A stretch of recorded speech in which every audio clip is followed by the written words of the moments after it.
Isang makabuluhang community outreach activity ang isinagawa ng Balud Municipal Police Station noong Agosto 8 taong kasalukuyan sa Barangay Pagwiranan, Balud Masbate sa pangunguna ni Police Captain Eris John L. Salomon, Officer in Charge, katuwang ang mga opisyal ng barangay sa pamumuno ni Honorable Judy A. Nepomuceno, punong barangay.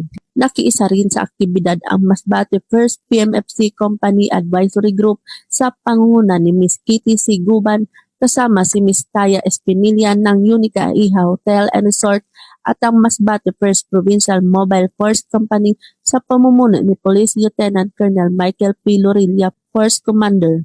Layunin ng programa na mailapit sa mga residente ang mga serbisyong makatao at makatulong sa mga pamilyang nangangailangan. Kabilang sa mga isinagawang aktibidad ang libreng gupit ni Abtik, pamamahagi ng tsinelas para sa mga bata, feeding activity at pamamahagi ng damit. Sa pamamagitan ng mga simpleng serbisyong ito, nabigyan ng tulong ang mga residente at naipakita ang malasakit ng kapulusan at mga katuwang nitong stakeholders. Ipinakita ng outreach activity ang diwa ng malasakit, bayanihan at pakikipagkapwa habang pinatatatag ang ugnayan ng kapulisan at komunidad. Sa pamamagitan ng sama-samang pagkilos ng Balud MPS, mga katuwang na organisasyon, barangay officials at mga residente, muling pinatunayan na ang serbisyong publiko ay hindi lamang tungkol sa pagpapanatili ng kapayapaan at kaayusan, kundi maging sa pag-abot ng tulong at paglilingkod ng may puso.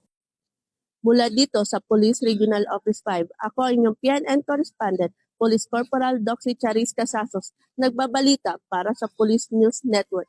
Alagad ng batas, taga-taguyod ng Balitang Pulis. Bagong PNP para sa bagong Pilipinas, serbisyong mabilis, tapat at nararamdaman.